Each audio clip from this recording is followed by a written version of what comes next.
सबके नेत्र में जल भर आया। और जब जल भर आया, निषाद की मां के मन में वात्सल्य उमड़ पड़ा, सुखी हुई स्तनों में दुग्ध का संचार हो गया।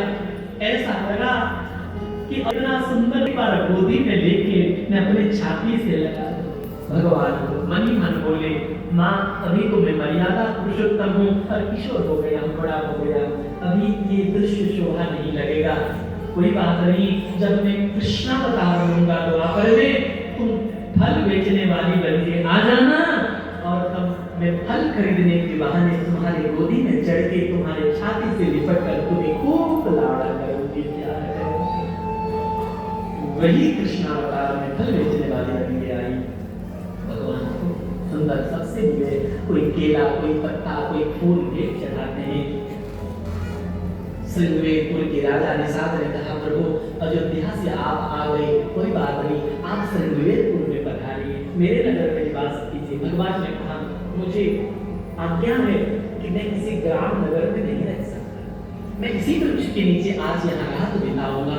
रो पड़े सब, कोमल पत्ता और भूसा बिछाकर सज्जन तैयार की गई।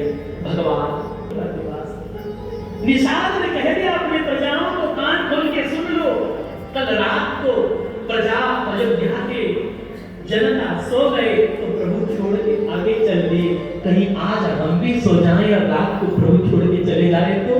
इसीलिए आज रात किसी को नहीं सोना, सबको जागरण करना।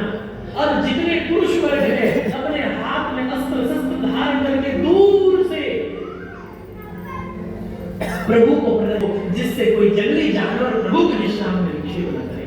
सब अपना अस्त्र शस्त्र धनुष बाण एक तलवार लेकर प्रदक्षिणा करने लगे।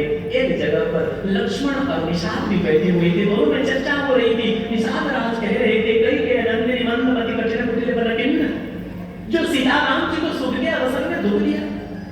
लक्ष्मण जी ने कहा, निषाद राज, किसी को दोष देना उचित नहीं है, सब प्रभु की इच्छा से हो रही है। और श्री राम कोई मनुष्य नहीं है, तात राम नहीं नर भूपाला, भुवनेश्वर काल उमर काला, ब्रह्म अनामय अज भगवत्ता व्यापक अजित अनामय अनंता, बोध जदेव देव हितकारी कृपा सिंधु मानुष तारी। प्रभु राम है, परमात्मा है, इनके चरण कमल की जो प्राप्त कर लेता है उसका जीवन और जन्म धन्य हो जाता है। और जहां लक्ष्मण और निषाद ये चर्चा कर रहे थे, ठीक उनके पीछे पहरा दे रहा था एक केवट, जिसकी एक टूटी फूटी नौका है। तो लक्ष्मण जी के मुख से प्रवचन सुना है और भोर भोर को घर लौटा, आंख में जल था। पत्नी ने पूछा, आप कुछ अलग लग रहे हैं, क्या बात है? केवट ने कहा, देवी, अरे भगवान जो प्रभु राम आए परमात्मा है, उनके चरण